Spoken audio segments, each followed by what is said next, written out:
Julieta va venir expressament a la pastisseria a dir-me que, abans de rifar la toia, rifarien cafeteres. Que ella ja les havia vist, precioses, blanques, amb una taronja pintada partida en 2 meitats que ensenyava els pinyols.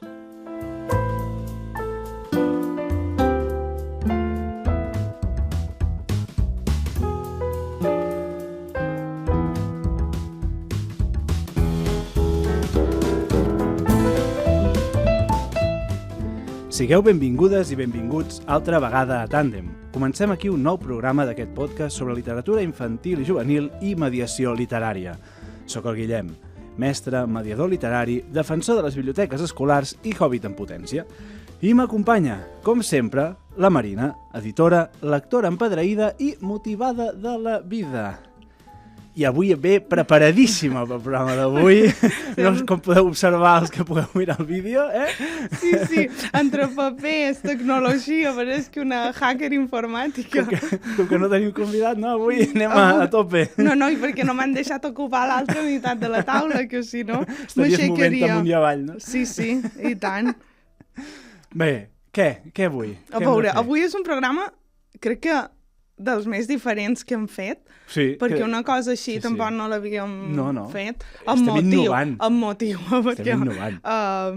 Perquè és més fàcil tenir el convidat aquí. Sí, també aquest programa he de dir que seria impensable sense en Jordi. Jordi, gràcies. Perquè aquest programa, si l'intentàvem fer autogestionat, morim en l'intent. I és que avui hem fet un intent, dic un intent perquè és la primera vegada que ho feim. A veure què surt, tu. Sí, però un intent de fer un reportatge sobre el tema de l'eliminació de les lectures prescriptives comunes de batxillerat. Que això... Sobre el tema és maco i fàcil de fer. Exacte. I dic això perquè a finals de maig jo crec que ens hem intentat desvincular una mica per això aquest títol d'eliminació de lectures prescriptives comunes a batxillerat, perquè a finals de maig ens sorprenia molt una notícia i molts titulars alertaven, Twitter estava ple de educació elimina les lectures obligatòries a batxillerat. I durant aquells dies jo me'n record que vam estar xerrant perquè hi va haver moltíssim debat a Twitter, a columnes de diaris, a altres mitjans. Molts varen opinar, i vàrem opinar, perquè jo m'incloc dins aquest sac, ens van posar la mà al cap sense haver ni digerit gaire la notícia, ni tampoc haver llegit gaire més, també era que el departament, ja en xerrarem, tampoc no va donar massa més informació. Va enviar un comunicat i andando, no? Sí, que després s'ha pogut matisar una mica, però en aquell moment era el que sabíem. També t'he dit que jo crec que probablement si el debat que hi va haver aquells dies sobre literatura, sobre educació, sobre com han d'ensenyar la literatura, com han d'ensenyar els clàssics, formés tant part de l'opinió pública com va formar aquells dies, probablement no estaríem en un punt on estem ara. No, probablement estaríem millor. Sí. En aquell moment tothom s'ha de sentir propi de una cosa, això no ho toquis, no? Quan l'educació és una cosa que és de delegam en els profes i com a societat ens en sentim part responsables. O sigui que per aquesta part... Sí, la literatura va aparèixer més aquells dies, poder que en tot l'any sencer. Exacte, va ocupar molt d'espai aquells dies. I res, però avui intentarem no xerrar entre nosaltres, perquè una de les coses que tu i jo vàrem comentar va ser de no volem fer un debat en calent, no volem incendiar com en aquest primer moment, tu i jo som molt prudents amb això, volem poder haver llegit, xerrat amb gent, de fet aquí aquest programa està fet de molt de testimonis de gent que està a les aules, cosa que tu sempre defenses molt, res de gurus de l'educació, que també, però anem a xerrar amb qui està cada dia a les aules. Sí, no, i crec que és important precisament per això, és a dir, nosaltres podem tenir una opinió formada, teòrica, etc., però després la realitat també és pràctica, no? I llavors escoltar realment aquells que hi són, que sempre és important. I jo sempre dic el mateix, és si vols parlar d'un tema n'has de saber una miqueta, com a mínim, no? I per tant, bé, aquí, jo ja ho dic ara, estem parlant de batxillerat, a mi això em queda llunyet, llavors avui hem intentat recollir opinions diverses, etc., per poder oferir el màxim de pluralitat i que després cadascú vagi traient les seves conclusions, Totalment. que al final és l'objectiu de tot plegat, no? I també jo crec que una de les coses que ens vam plantejar quan dèiem això, que fins i tot ens havíem plantejat, no sé si ho recordes, fer-ho tot d'una que va sortir, vam dir, deixa'm meditar això, a veure què surt, a veure nosaltres també com se mos senta, i a veure que aquí escoltarem pluralitat d'opinions, des de partidaris de la mesura, com de mantenir-ho com està, i tampoc no sé si arribarem a cap conclusió. Vull dir que això també és lo bo. Jo he de dir que escoltant, llegint i preparant el programa no tinc una opinió clara al respecte. I és que jo crec que això és una cosa supersana, perquè jo crec que també en època de Twitter per aquí has de tenir o blanc o negre, no? I crec que també la intenció de fer aquest programa i d'haver-ho fet, quan ho hem fet i com ho hem fet, també era per dir, ostres, doncs a lo millor hi ha coses que sí que estan bé i hi ha coses que no estan bé, no?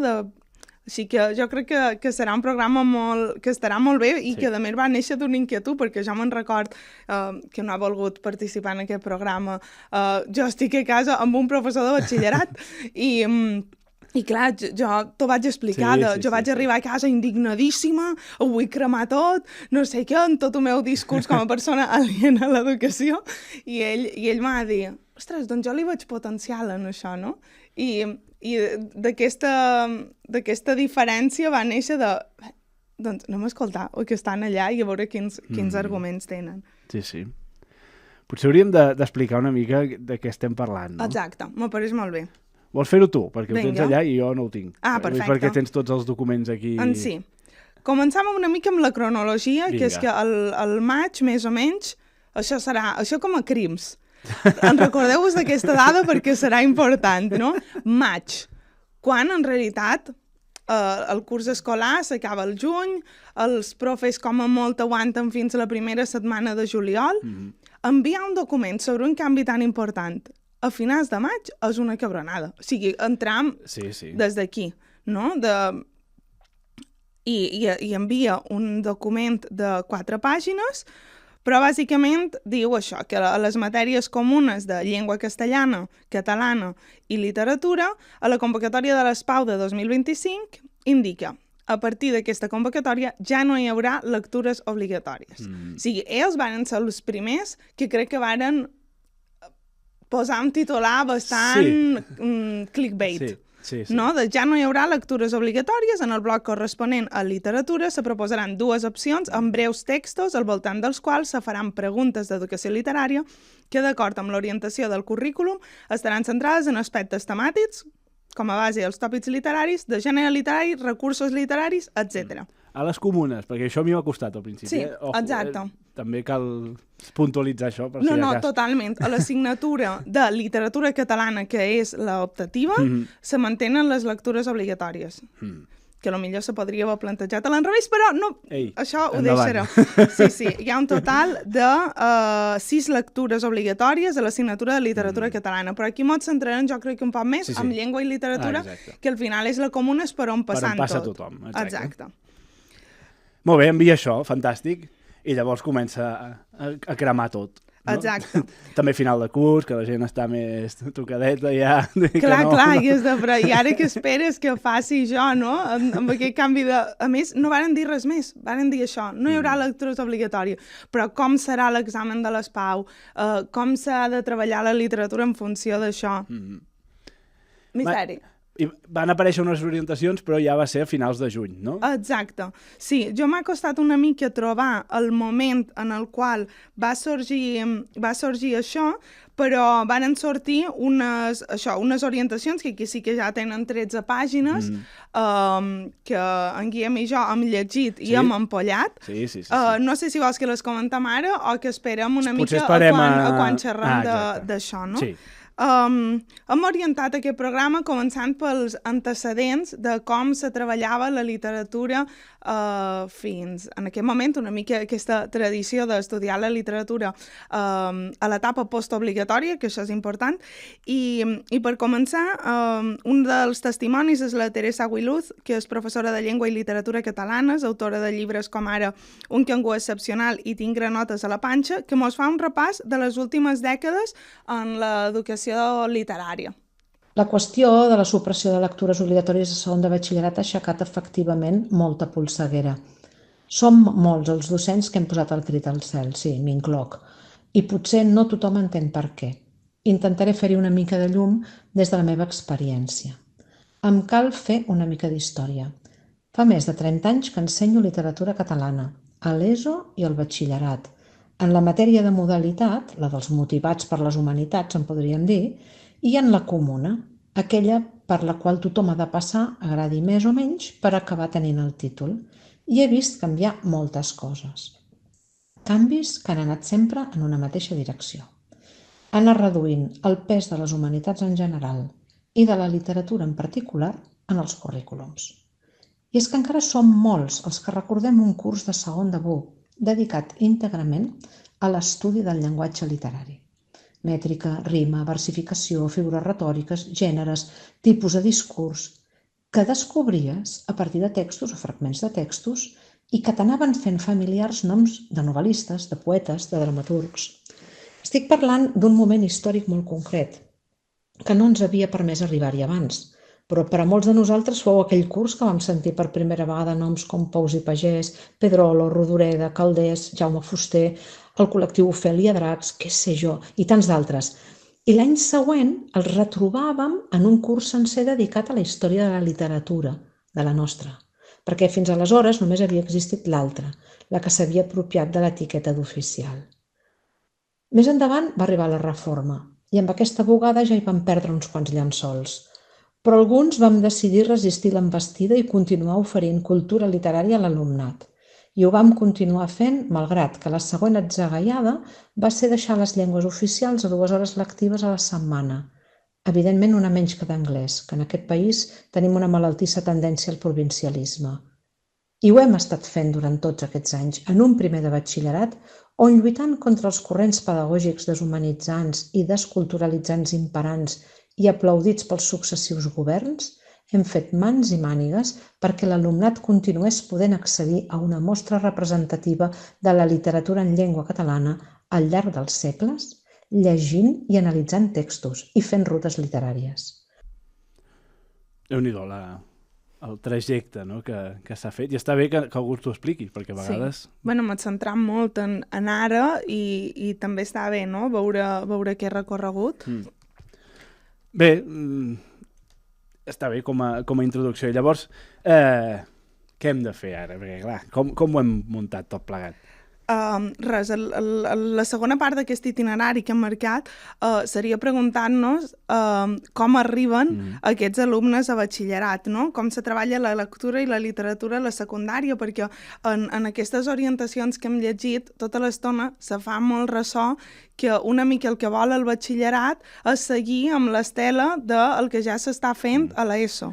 Clar, perquè en els documents oficials, tant en aquest com, per exemple, el d'Educació Literària, que es va publicar el novembre del 23, tota l'estona parlen d'itinerari lector, de quin camí fan els alumnes, des de tant a primària com a secundària, no? I enllacen en batxillerat. Per tant, segueix amb aquesta idea quan passen al batxillerat. Clar. I si t'hi fixes, et marca, de fet, hi ha unes graelles que marquen què podries mirar a cada un dels cursos, no? Per tant, exacte. Per tant, jo crec que aquí la pregunta per poder xerrar de batxillerat és que s'està fent a secundària i que això com arriben, s'està aconseguint a secundària, i per tractar aquest tema tenim 2 docents que s'han interessat molt. Escoltarem ara la Laura Jacas, que és filòloga catalana, ha fet feina de bibliotecària escolar, és professora de secundària, ha fet de professora del màster i ha elaborat fins i tot materials per l'apartament, a veure què ens diu. A secundària el que es pretén aconseguir, penso, i també potser és la meva interpretació del nou currículum, és que l'alumnat adquireixi o mantingui l'hàbit lector, no? Aquí el currículum de secundària no fa cap mena de recomanació sobre quins títols es podrien dur a les aules. Sí que anomena, doncs, per exemple, quins moviments literaris, no? Sí que ofereix una línia cronològica. Però el que sí que queda molt i molt clar és que recomana combinar la lectura guiada i la lectura autònoma. Realitzar converses literàries, per exemple. I això, qui us en sabrà parlar molt i molt bé és la Mireia Manresa. Intueixo, no, amb la lectura d'aquest currículum, que el que es vol és aconseguir que la lectura sigui una activitat privada nostra, íntima, silenciosa, no, reflexiva, introspectiva i social a la vegada. És a dir, compartim allò que llegim i compartim les nostres experiències privades, no? Les compartim per crear-ne de noves de manera conjunta. Un vincle d'unió amb el jo lector que forma part d'una comunitat lectora, no? I a mi això és que em sembla fantàstic, o sigui, i crec moltíssim en aquesta idea, no?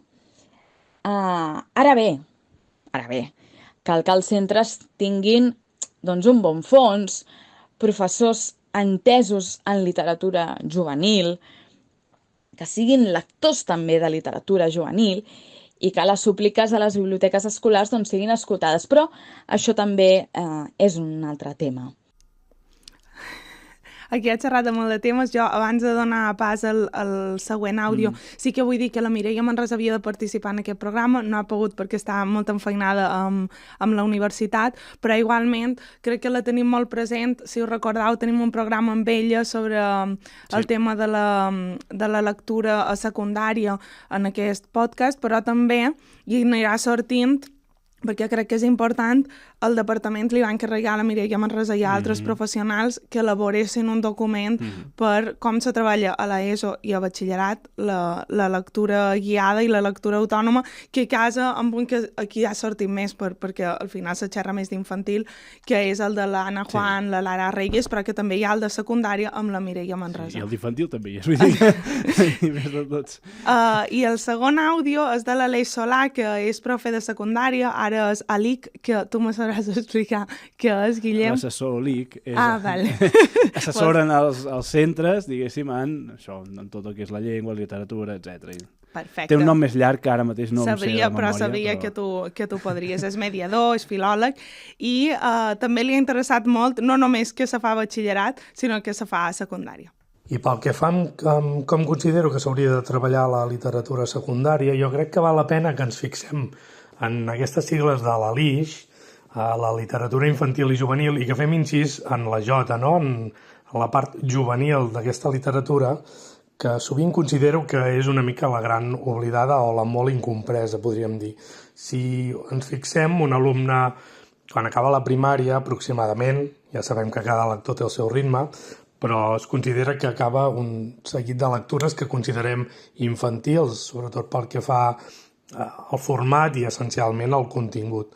I durant 4 anys fan una travessia per la secundària i quan arriben al batxillerat els estem demanant que siguin capaços de confrontar-se amb obres adultes, escrites per autors que segurament consideraven que el seu públic seria adult. Tots sabem que es llegeix, per exemple, el Tirant-lo Blanc o Rodoreda, o poesies de Margall o de Verdaguer o de Martí Pol. Per tant, en un període molt breu de temps, a més en una edat de molts canvis, els hi demanem que passin de la lectura infantil a l'adulta. I en aquest camí apareix la literatura juvenil, que per algun motiu que no arribo a comprendre no s'acaba prenent molt seriosament entre el col·lectiu de docents. I jo crec que precisament és essencial fer una gran selecció de fons, d'obres, de temàtiques i d'editorials que treballin molt bé totes les lectures juvenils que hi són i que editen molt bé en català i també en castellà, i que cal tenir-les molt en compte perquè són les obres que ens permeten que hi hagi aquesta gradació, aquest camí del pas de la lectura infantil a una lectura plenament adulta. I, a més, s'ha de fer un gran acompanyament a través de la mediació, a través de la conversa literària, a través de les preguntes, a través dels arguments, de les opinions dels joves. Per tant, s'ha de fer un treball molt més enriquidor, que no es focalitzi en omplir fitxes i que no es focalitzi en fer sinopsis i resums dels llibres. Donaria la conversa per molt. Hi ha grans professionals fent coses a les aules, però són en comptagotes, s'han de cercar i se'ls ha de donar un altaveu. És que, de fet, l'Aleix va fer molt de fils de Twitter quan va sortir la mesura. I jo ens n'hem apuntat uns quants, que deia els docents de secundària no dominam la literatura juvenil, no fem l'esforç de llegir-la i seguim programant Camp de Maduixes i Mecanoscrit del segon origen. Això sí, que no surtin sense llegir-se La plaça del Diamant. Potser caldria començar pel principi i després en una altra cita la Guadalupe Jové, que diu els fem pujar l'Everest sense passar pels Pirineus, que la millor també haurien d'enfortir molt bé aquest itinerari perquè després arribin a batxillerat sent lectors més competents, no? Clar, és que aquí hi ha moltes coses. Sí. Parlaven, no?, dels dos objectius que pots seguir. No? Per mi, educació és pensar en objectius, en què vols aconseguir. Totalment. No? Parlant de la lectura autònoma, la lectura guiada. La lectura autònoma, ara aquí, jo crec que l'estem deixant una mica ja de banda en aquest programa i ens estem centrant molt en la lectura guiada.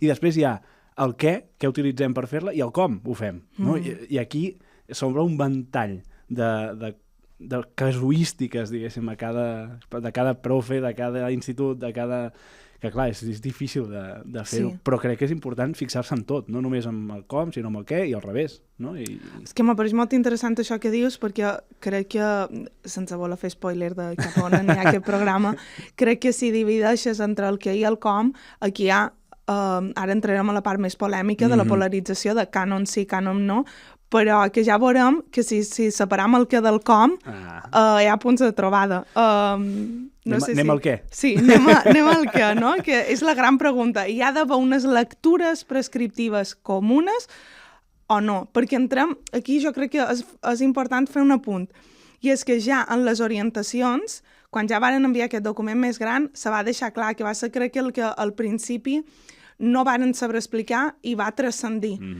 S'ha de llegir, o sigui, llegir s'ha de llegir, sí. S'han de llegir mínim 2 obres, que ja és el que s'havia de fer, simplement que el com el plantegen diferent i cada centre escull 15 llibres i fins i tot després van enviar una llista de possibles recomanacions.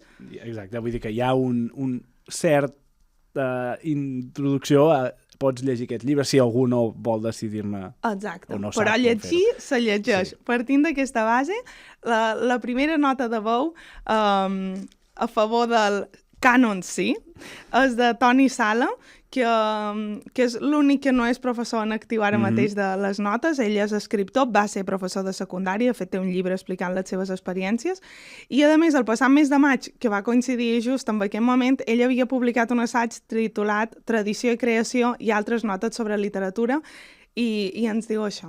La supressió del llistat de lectures obligatòries és una absoluta tragèdia, una tragèdia cultural, una tragèdia, en fi, que jo la comparo de vegades amb el que es va fer amb els budes, aquests famosos de l'Afganistan, però en el sentit cultural català. Vull dir, una cosa que si ho hagués fet Vox hauríem sortit tots a protestar i en canvi ens ho fem a nosaltres mateixos.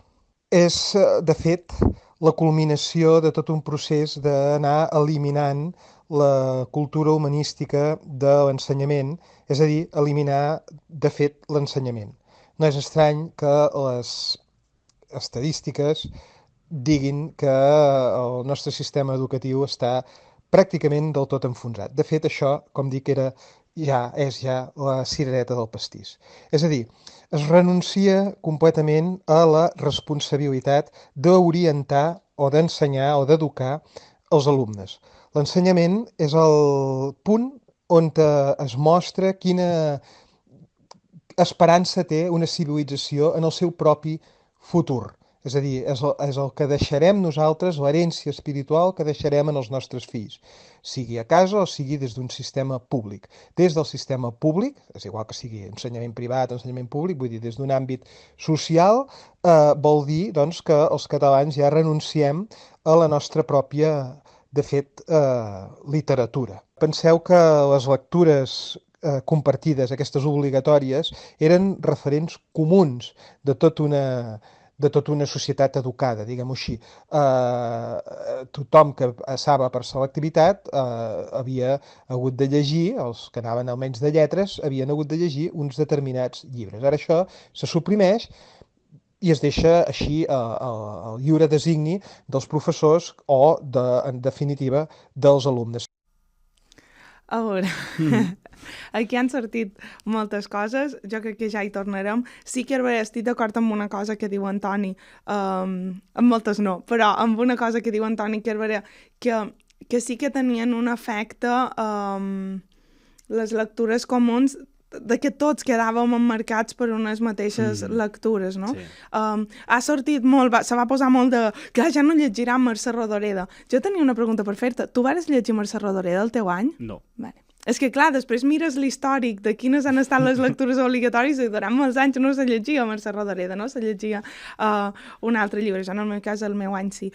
Però sí que puc entendre com aquest paper com a homogeneitzador, com a cultura que pot tenir. Sí, i crec que és interessant que com a societat es comparteixin lectures i com ideals comuns, o sigui, o idees o llibres comuns. Tot i així, bueno, hi ha cosetes que potser no... Sí, després ja hi tornarem. Ja hi tornarem. Ara tenim l'àudio del Gerard Segura, que en Gerard Segura és professor de secundària, ara és director del seu centre, i també, perquè no, toca en un grup que es diu Pesa el Feréstec, per si algú el vol escoltar, i anem a veure què mos explica en Gerard. Hola a tothom. Doncs a propòsit de les lectures prescriptives del batxillerat, jo sóc partidari de mantenir-les i per tant estic en contra del que està fent actualment el Departament o la Conselleria d'Educació, que és bandejar-les. I estic a favor per diverses raons. En primer lloc perquè l'alumne que comença el batxillerat és un alumne que ha completat una secundària en la qual a les matèries lingüístiques, català, castellà i anglès, ha tingut propostes de lectura riques, diverses i, podríem dir, atractives o actuals, d'acord? És a dir, segurament a primer d'ESO, segon d'ESO, tercer d'ESO, quart d'ESO, català, castellà, anglès, ha tingut moltes lectures, alguns clàssics també, evidentment, perquè l'educació literària és un dels objectius del currículum, però ha tingut moltes lectures diferents. I llavors, l'alumne que arriba a primer de batxillerat, 15 anys, és un alumne madur que pot fer una lectura profunda de la tradició, pot acarar-s'hi, pot criticar-la i pot entendre-la i té eines per saber què és els diferents gèneres, els diferents recursos, i jo entenc que la tradició és una porta o una finestra i no pas una llosa. És a dir, jo crec que l'alumnat de batxillerat ha de conèixer aquesta tradició, l'ha de llegir i som nosaltres els docents els que hem de fer-li veure que aquestes lectures ens lliguen al passat, ens connecten al futur i que són i poden tenir i tenen una lectura competencial i profunda de la realitat que ens envolta. A mi em sembla que això és un imperatiu de l'escola. L'escola, en situació de resistència, com diu la Marina Garcés i el Gramsci, l'escola ha de continuar explicant, ha de continuar defensant i compartint els cànons literaris per criticar-los, per millorar-los, per entendre'ls, evidentment. Si agafem una lectura canònica d'aquestes lectures prescriptives, la plaça del Diamant, que cada any o cada dos era o és una lectura prescriptiva del batxillerat, la plaça del Diamant és una meravella. La plaça del Diamant et permet parlar de moltíssims temes, et permet lligar moltíssimes coses. Pots parlar de Tolstoi, pots parlar de Flaubert, pots parlar d'Irene Solà, pots parlar, per què no, d'Eva Baltasar, pots parlar del feminisme, del masclisme, de l'oralitat rica, de l'oralitat com a recurs narratiu, de les veus narratives. I això només t'ho permet una obra rica i canònica com és la plaça. A més, disposes de molts materials per experts, per acadèmics, per exemple, la Carme Arnau, que poden servir de formació pel professorat, perquè al cap de la fi una persona que ensenya és una persona que aprèn. Per tant, si creiem que la plaça del Diamant ha de ser substituïda per qualsevol lectura que qualsevol professor cregui, és que li estem traient un pes, o li estem traient un mèrit que no crec que ningú estigui per sobre d'aquest cànon. Qui creu que té la potestat per dir que la plaça no mereix ser explicada a batxillerat? La plaça del Diamant és una meravella i hauríem d'explicar-la i l'hem d'explicar. Penso que els docents farem, com sempre, un acte de resistència i continuarem utilitzant les lectures canòniques típiques com a lectures prescriptives. Per cert, a mi m'agrada més utilitzar l'adjectiu prescriptiu que no pas obligatori, perquè educació i lectura obligatòria són noms i adjectius que no casen gaire. Per tant, i en resum, em sembla una mesura inconscient i em sembla una mesura que és com si creiéssim que la lectura de la plaça del Diamant no pugui ser competencial. Això només ho pot creure algú que no ha entès o la plaça del Diamant o el concepte de les competències o totes dues coses. A veure, jo quan vaig escoltar aquest àudio del Gerard Segura va ser de, buah, Gerard, és que tens el meu vot. Però sí que és vera que després, a veure si estaràs d'acord amb jo, llegint les orientacions, en Gerard està fent. O sigui, està traient un 10 en les orientacions del que se proposa, no? I m'adu a pensar una cosa, que és que els profes que ja ho feien bé i que ja ho feien motivats i que ja intentaven triar bons llibres a secundària, no tindran cap problema per assolir això que se demana. De fet, els exemples d'algunes obres com a punt de partida per establir itineraris i situacions de lectura guiada, hi ha Mercè Rodoreda, aquí a la llista que proposen, fins i tot alguna obra de les darreres generacions de narradors que se poden relacionar, hi ha la Irene Solà. O sigui que, en realitat, simplement te diuen, doncs tu, si te motiva a explicar la plaça del Diamant, doncs explica-la, i aquesta feina de relació el Gerard ja la fa, però no tots han tingut la sort de tenir un profe com el Gerard, perquè jo m'han explicat la plaça del Diamant fent una llista de símbols, havent-me d'aprendre els símbols, aprenent-me la biografia de Mercè Rodoreda, com si, entenent la biografia, ja està. O sigui, la Natàlia és la Mercè Rodoreda. I dius, home, vols dir? Sí, sí. Bueno, perquè algun vegada et preparaven per l'examen concret de ser i ja està. I el tema literari, o que gaudissis, o que entenguessis, o que aprofundissis amb la literatura, era secundari, diguéssim. Sí. No? I pareix que per el que estic dient, com estic més a favor de l'eliminació, que no és això, però que realment el que diu el Gerard m'apareix és que encertadíssim, o sigui, m'apareix de 10 la manera com ell, la passió amb què ho explica i com planteja explicar-ho, però ni és el que jo vaig rebre al batxillerat, o sigui, se pot explicar la literatura de manera molt merdosa i que quan veus el que proposen, que és fes-ho a través d'itineraris i establint relacions amb la tradició i així, és que estaven com dient la mateixa cosa, no? Sí. Potser la por és que potser hi ha algú en algun institut que no ho farà bé. No, total, però crec que aquesta mateixa persona ja devia fer un tipus test per la plaça del Diamant, no? És una mica, jo crec que la reflexió que me ve aquí. Anem a passar a la Teresa Willow una altra vegada xerrant del tema del cànon. Eliminar les lectures obligatòries de segon de batxillerat és la punta d'aquest iceberg que fa anys que tenim davant i del qual no volem veure el que hi ha sota. Hi ha qui sosté que eliminar les lectures obligatòries de segon de batxillerat no és cap drama, que al capdavall, per com eren tractades, que respondre a 4 preguntes de comprensió a l'ESPAU no és en realitat fer literatura. I estic d'acord. Però els que opinen això què feien? Encarregar la lectura als alumnes espavila't i tal dia examen? Esclar, això no és fer literatura. Si obviaves com eren les preguntes de l'ESPAU i aprofitaves les obres de grans escriptors i escriptores per fer-los descobrir un estil, un gènere, una retòrica, aleshores feien literatura. S'aprovaven a uns autors concrets i potser els despertaves el gust, la curiositat. Ara haurem de treballar amb textos, majoritàriament fragments, i amb això potser tornaran a tastar autors diversos. Quin és el problema, doncs, us podeu preguntar? El problema és que com a cultura, com a país, haurem renunciat a establir un cànon que ens defineixi, unes lectures compartides per diverses promocions d'estudiants, perquè ningú estableix quins han de ser aquests fragments objectes de treball. Com podeu veure, mentre està sonant la nota de veu, que ja ens hem escoltat prèviament, nosaltres seguim xerrant i seguim debatent.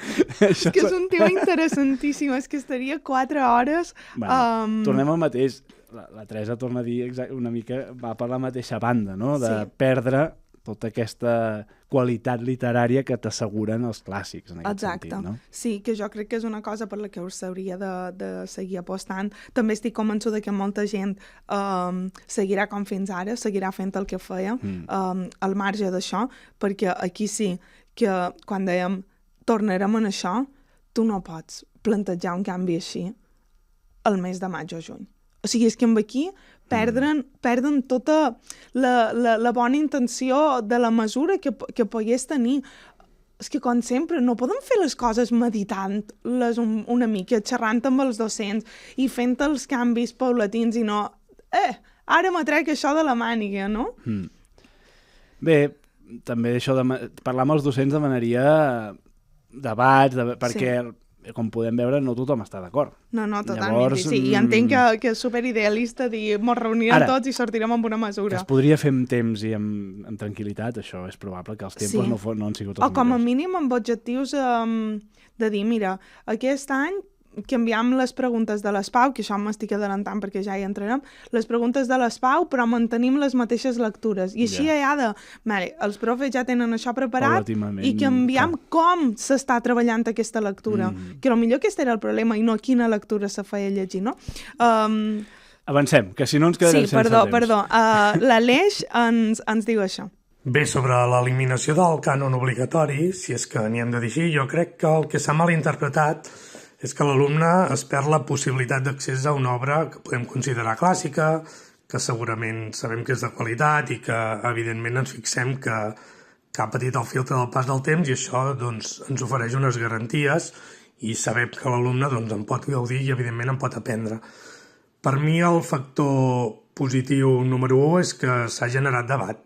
Jo crec que és imprescindible que hi hagi debat sobre com confrontem els joves amb les lectures tant les obligatòries com les que no ho són, i crec que la reflexió comuna, com a mínim, és necessària. Sobretot per no quedar-nos aturats amb aquell missatge que tots hem sentit repetits, que és que si no llegeixen clàssics a l'institut no ho faran enlloc. Per mi no és tant quin llibre llegim o quina lectura els presentem, sinó sobretot i essencialment com fem aquesta lectura. Tots sabem que una de les pràctiques més habituals als instituts amb les lectures obligatòries és que se'ls encomana als alumnes doncs, que llegeixin aquell llibre per una data concreta, a vegades es fragmenta amb 2 o 3 posades en comú i generalment es finalitza amb una avaluació escrita que sovint és en forma d'examen. Jo crec que aquesta és una de les pràctiques que fa que hi hagi un cert desencís o desencant amb les lectures i que l'alumne busqui eines que antigament es deien Rincón del Vago i avui en dia es poden dir ChatGPT o qualsevol altra intel·ligència artificial. Jo crec que és essencial el tractament de les lectures dins de l'aula, oferir espais de lectura en comú amb els alumnes en què puguin expressar a través de la conversa literària com se senten amb aquella lectura, què és el que els agrada, què és allò amb què no connecten, intentar generar conversa i debat literari que argumentin pros i contres, si hi ha temes controvertits que generin debat, per tant, que puguin donar-li voltes a l'obra, a la part literària de l'obra, que en realitat és el que ens interessa. Per mi també és imprescindible que aparegui la lectura en veu alta, a través del modelatge del docent o a través de la participació dels joves. I com ja he dit, el tema de la conversa literària, que fins i tot es pot convertir en l'eina d'avaluació que necessitem i no cal sempre referir-nos a una eina escrita en forma d'examen, no? Tenim la sort de disposar del mestratge dels docents. Els docents saben molt sobre aquestes lectures, però per mi el quid de la qüestió és com reinterpretem l'ús i com fem que l'arribada als joves d'aquestes obres sigui molt més adequada. Aquí ja entra el com, que serà el Tamàs, no? Si vols, donant pas a la Laura i després acabant de comentar. Em sembla fantàstic. Bé, doncs, les noves orientacions sobre com treballar la literatura i la lectura a batxillerat és cert que han obert una caixa de trons, no? I que han generat un debat molt interessant dins dels claustres, però també dins d'altres sectors relacionats amb el món de l'educació. Per conèixer una mica d'on venim, fins ara els alumnes de batxillerat s'havien d'especialitzar en un grapat d'obres, les quals formen part del cànon de la literatura catalana. Que aquests cànons pretenen resoldre unes necessitats, com per exemple, quins han de ser els llibres que ha de llegir un adolescent, quins referents literaris han de compondre el bagatge literari d'un jove que obté el graduat de secundària. Aquests cànons els fan unes persones que amb tota la voluntat del món volen oferir una literatura de qualitat i sempre partint d'uns criteris, els quals estan inevitablement lligats a la tradició literària que coneix la persona que fa precisament aquest cànon, el context social històric, el propòsit d'aquest cànon, és a dir, per a què, i a les persones a qui va dirigit aquest cànon. Harold Bloom té el seu, Vicenç Pagès Jordà té el seu sobre literatura infantil i juvenil, que estic convençuda que coneixeu, i fins i tot la Matilda, no?, la protagonista de Roald Dahl, també ens presenta el seu. Tots els cànons són vàlids des del meu punt de vista. Els centres educatius també tenen el seu cànon. Són les lectures que l'alumnat llegeix durant tota l'etapa educativa i que es recullen en els plans lectors. Aquesta tria de llibres hauria d'estar consensuada i a partir d'uns criteris compartits amb tot el claustre. Criteris relacionats, per exemple, amb les temàtiques, els gèneres, la llengua, autors, autores, etc. Aleshores, com dic sempre, al final de secundària, els alumnes marxen amb un passaport lector i van pel món dient: «Ei, jo durant aquests 4 anys a l'institut he llegit tot això». Ara bé, si aquests alumnes no tenen l'hàbit de llegir a casa, hem de considerar que aquests llibres que han llegit seran els únics i els darrers que llegiran. Per tant, la responsabilitat de fer una bona tria de les lectures i de com es treballen a l'institut és molt i molt gran. Comencem amb la tria, de Sí. què hem de fer, de qui ho ha de triar, de tot plegat. Totalment, que crec que aquí resideix bàsicament el moll de l'os d'aquesta polèmica de cànon sí, cànon no, perquè de fet aquí, que ara ho comentàvem, el document aquest de les orientacions diu: a segon de batxillerat es proposa que s'articulin itineraris, tot se treballarà per itineraris, que prenguin com a punt de partida obres rellevants de la literatura catalana contemporània, diguéssim, no? Des de l'últim quart del segle XIX fins al segle XXI, inscrites en itineraris o temàtics o de gènere. Això se decideix a cada centre. I per tal de dur a terme, cada centre elabora els seus itineraris tenint en compte les orientacions d'aquest document, però també de la maduresa lectora de l'alumnat. I jo voldria afegir una cosa, i també del profe. Vull dir, si el Gerard Segura, que explicava això de com no he d'explicar la plaça del Diamant, és que si tu expliques la plaça del Diamant perquè te flipa, amb aquesta i amb aquest coneixement de no, perquè he vist com quin autor contemporani se relaciona amb això i m'he llegit la Carme Arnau, és que això és garantia d'èxit, no? Que també crec que aquí s'obliden una mica de que els profes també puguin triar, no? Home, a veure, són professionals. Clar.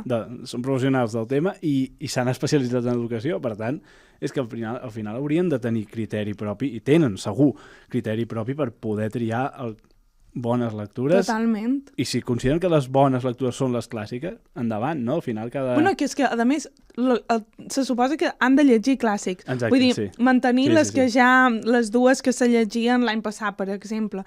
A més, tenen ja com la llista aquesta de lectures proposades i també fins i tot la Mireia Manresa per qui necessiti com... de dir, com puc crear un itinerari d'aquest? La Mireia fins i tot proposen exemples clars de com treballar Víctor Català, no? De com treballar Víctor Català amb la tradició, de quines relacions s'estableix amb la literatura contemporània d'ara, fins i tot amb situacions d'aprenentatge. O sigui, està allà tot, perquè fins i tot si no saps ni per on començar, no? També és cert que a la vegada t'estan donant més responsabilitat, per tant vol dir més temps de preparació i per tant i cosa que no tens. Sí. És a dir, aquí també crec que és important dir, vale, si fas fer tot això, d'alguna manera has de deixar espais per poder-ho crear, perquè si no et trobes que és impossible. Bueno, això ja és molt guapo pensar-ho, i quan llegeixes aquest document i te posa les ulleres de la idealització, és meravellós, però penses... 2 hores a la setmana de català. Sí, exacte. Vull dir, és que això, miracles... saps? Tenint en compte que tenen tot un temari per la selectivitat, que inclou llengua, que inclou moltíssimes més coses. El que dèiem, no? Que res és blanc o negre. No, totalment, t'estàs avisant tardíssim. Tens 2 hores de català disponibles, és que, no sé, és que de cada vegada estan demanant als docents que facin malabars més impressionants, no? I aquí hi havia alguns professionals, el Toni Sala, per exemple, xerrava de la desresponsabilització d'aquestes persones del departament que haurien de tenir el criteri per fer aquest cànon, i deies que si fem triar els alumnes acabaran per no llegir. Per no llegir. I la Laura deia, la Laura Jacas, no estem en aquest punt encara, i sempre l'última paraula ha de ser del professor, no? Que coneix el seu grup classe, i sí que crec que aquí el problema que no sé com explicar-ho, que me molesta més a favor de treure les lectures obligatòries i de fer-ho tot molt competencial, és que a vegades el tractament mos passant de frenada, de passant d'un tipus text que és espantós, que tot sigui com te fa sentir aquest text, com t'identifiques amb aquest text. Tampoc no crec que ens faci millors lectors, ni que ens faci entendre millor la literatura, que tot passi per la identificació i com la nostra vida. Però vaja, anem a xerrar de com s'avalua, de la maleïda selectivitat que ho determina tot, en realitat, no? Primer anem a escoltar en Gerard. A les preguntes de les Pau sobre les lectures prescriptives, això ja ho vèiem, perquè eren lectures sempre molt estúpides. La Rita és la filla de la Natàlia o la filla de no sé qui. I era una pregunta estúpida, aquesta. El que has de preguntar a un alumne de batxillerat, un alumne madur, un alumne que fa una prova d'accés a les universitats i que és un alumne que s'assecara al món adult, doncs has de preguntar, has de posar-hi un fragment de la plaça del Diamant i explicar-li que trobi exemples que denotin l'oralitat del text, o un fragment que puguin criticar des d'un punt de vista feminista, o una actitud masclista del Quimet, o el simbolisme en un fragment i cap a on va i on ve, alguna cosa una miqueta complicada, o fins i tot, per què no, posar-hi 2 textos diferents, Anna Karenina i Madame Bovary, i preguntar-li sobre per què podem afirmar que aquestes 2 novel·les inspiren, com diu la Mercè Rodoreda, el pròleg de Mirall Trencat, la plaça del Diamant. Això és unes bones preguntes, però clar, si li preguntem si el Quimet mor o no mor, doncs home, estem tractant els alumnes d'idiotes, i els alumnes no són idiotes. El que passa que si els tractem d'idiotes, doncs els en fem veure que potser no cal ser o no cal pensar gaire. Bé, primera reflexió al voltant del tema de selectivitat. Exacte, i ara veurem què diu una Laura, que estava a l'altra pensant coses diferents i no a veure com se troben en el com. He començat dient que l'alumnat de batxillerat s'havia d'especialitzar en uns títols patrimonials concrets. He dit especialitzar, no he dit gaudir dels títols patrimonials ni descobrir títols patrimonials. Penso que fins ara s'havien d'especialitzar en determinades obres. Per què? Perquè aquestes obres formen part del temari que entra a la selectivitat. Aleshores, jo no sé si coneixeu la dimensió psicològica de la Natàlia Colometa de la plaça del Diamant o la brutalíssima identificació que uns joves de segon de batxillerat poden sentir amb la Cecília, que és la protagonista d'Aigües Encantades, que viu un conflicte amb els seus pares perquè no comparteixen els mateixos valors, no? No qüestiono per res la qualitat literària d'aquestes obres i d'altres que s'han escollit per dur a les aules de batxillerat. El que jo qüestiono és la finalitat. És a dir, per què s'han de llegir aquests títols? No per quin motiu han sigut escollides, sinó amb la lectura que en fem d'aquests títols, què en fem? Aleshores arribo a aquest fantàstic titular que sonaria així com: els alumnes llegeixen, sovint a casa, i això si ho fan, obres patrimonials, sovint sense l'acompanyament que mereixen per part del docent, perquè amb les 2 hores de català que tenim a la setmana, que aquesta és la realitat, poquetes coses podem fer, han de llegir aquests títols patrimonials perquè algú ho ha decidit, insisteixo, amb tota la boníssima fe del món, perquè després, a la selectivitat, et preguntin qui va guarir el colom que va entrar per la finestra en el cas de la plaça del Diamant o la professió d'un personatge secundari en el cas d'Aigües Encantades. I és cert, i al·lucinareu, però algunes de les preguntes que s'han fet durant molts anys durant la selectivitat han sigut pràcticament les mateixes. És a dir, fa més de 20 anys que es llegeixen les mateixes obres per resoldre les mateixes preguntes, que aprofito per dir que algunes de les quals són molt superficials. I això ha de canviar. És a dir, ens hem vist moltes vegades els professors com obligats a especialitzar alumnes per afrontar-se a un examen, no a gaudir dels títols patrimonials ni de descobrir-los. Aquí hi ha hagut trobada, aquí. És que, clar, jo crec que el punt de trobada és que la selectivitat era una merda. O sigui... ras i curt. Sí, i que calia reformular. És que m'he descarregat exàmens... És que te moriràs, o sigui, tu que vens a primària. Hi havia aquí una pregunta. El pis... Vertader o fals, òbviament, perquè res de desenvolupar. El pis on vivien la Natàlia i en Quimet era de Lloyer, a la plaça del Diamant. La plaça del Diamant és un dels meus llibres preferits i jo no sabria respondre aquesta pregunta. No, però vull dir, què aporta això en el coneixement profund de l'obra? No? En el coneixement literari en general. Totalment. No? Clar que avorreixes la literatura si el que et pregunten és això. És vera que, vull dir, vols dir que no hi ha res que pugui oferir la plaça del Diamant més enllà de respondre un vertader i fals sobre coses de l'argument que no tenen cap sentit? O sigui, jo crec que aquest és el punt de trobada de... La selectivitat estava mal plantejada i crec que tenia molt a veure amb l'inici que han xerrat de com no estan bandejant els estudis humanístics, no? Que ha quedat reduït això en un vertader fals. I a lo millor podrien haver canviat la selectivitat, això sense tocar les lectures de moment, veure com evolucionava això, insistir que les lectures que se fessin se treballessin en relació a d'altres lectures, no sé, però sí que aquí hi ha el punt de trobada.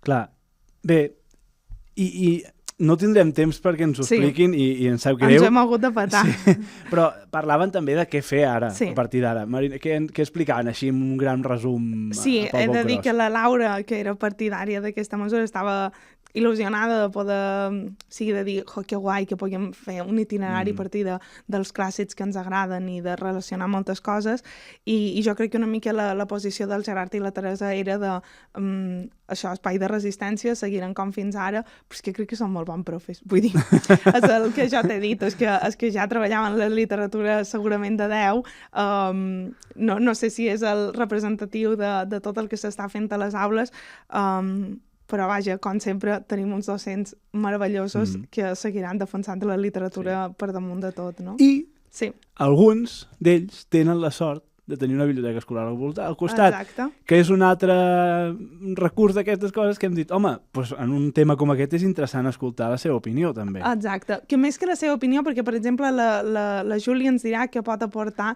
la biblioteca escolar al centre, la Júlia és bibliotecària escolar en un institut i ens ha dit això. El paper de la biblioteca escolar en relació a les lectures obligatòries del batxillerat és més el de suport a l'aprenentatge que fa l'alumnat a l'aula i també el suport al professorat que l'imparteix. Per exemple, clubs de lectura i conversa literària per proporcionar un enfocament afegit a aquell treball que es fa a l'aula, pactant continguts amb el professorat prèviament, clar. O, per exemple, tria de recursos físics o en línia relacionats amb les lectures que es fan, mapes literaris, etc. I també, per exemple, podríem fer suggeriments a itineraris lectors que puguin complementar o relacionar-se, pel motiu que sigui, amb les lectures en diferents formats o suports. És que si no estan sols els profes, tenen ajudes i si s'apostés per això encara podríem fer un itinerari maco i que tot tirés endavant. Posa un bibliotecari escolar a la teva vida. I també hem xerrat amb el Carlos Ortiz, que també és bibliotecari escolar en un centre de secundària, i ens ha dit això. Hola, sóc el Carlos Ortiz, bibliotecari escolar, i aquest és el meu parer sobre les lectures obligatòries. Crec que el primer que ens hem de preguntar és quin objectiu tenen. Són una eina pedagògica, són una eina d'identitat nacional o són una eina per crear lectors? Cal reformular les coses que fem als centres perquè de vegades es continuen fent per inèrcia i sobretot avaluar-les. Estan funcionant? S'estan complint els objectius de les lectures obligatòries? El segon que ens hem de preguntar és si realment creiem que les lectures obligatòries tenen un impacte inocu en l'alumnat, perquè jo crec que de vegades ens autoenganyem molt amb això. Pensem que realment no afecta la relació que tenen amb la lectura i tampoc afecta a l'alumnat que només llegeix el que llegeix dintre del centre educatiu. La tercera cosa que ens hem de preguntar és si realment només existeix un mètode d'estudiar literatura, que és el que ja estem fent. Llegir el llibre sencer, treballar un comentari de text a classe, que l'alumne el memoritzi i que el volqui en un examen. Home, si la resposta és sí, jo crec que ja no és que haguem fallat com a educadors, és que hem fallat com a humanitat. Només podem preguntar als nostres alumnes sobre literatura si ho fem amb temes que hem treballat prèviament a classe? En canvi, modificar això obre la porta cap a un ensenyament molt més competencial en què puguem posar davant de l'alumnat per analitzar qualsevol text literari, inclús un que no hagin llegit mai. I això, a banda de fer competent el nostre alumnat, apropa l'ensenyament literari al model competencial educatiu actual. No pot ser que l'única assignatura no es faci això sigui la de la literatura. Per tant, provem-ho i benvingut sigui. Moltes gràcies i visca les biblioteques escolars. Amant de les competències i de la biblioteca escolar. Res, arribam al final d'aquest programa, ja que al final una mica derrapant. Esperant que hagi estat superútil. Jo estic molt contenta d'haver-lo fet, perquè tot i que no aconsegueix trobar... Anava a dir, després de tot, segueixo igual, eh? Jo també. Sí, crec que hi ha coses positives i coses que potser no ho són tant. Totalment. Però bé, potser aquí està la gràcia també de tot plegat. Sí, jo crec que sí, perquè des d'aquí jo crec que és més operatiu, no? Però res, en qualsevol cas, espero que per qui mos escolta hagi servit per reflexionar una mica sobre el tema i res. Que si us ha agradat això, trobareu totes les notes això a l'aixeta, per una breu contribució mensual, breu vull dir minsa, no breu, doncs que si us voleu donar suport perquè podem seguir fent aquestes coses i altres, doncs fantàstic. I tant, moltes gràcies per escoltar-nos.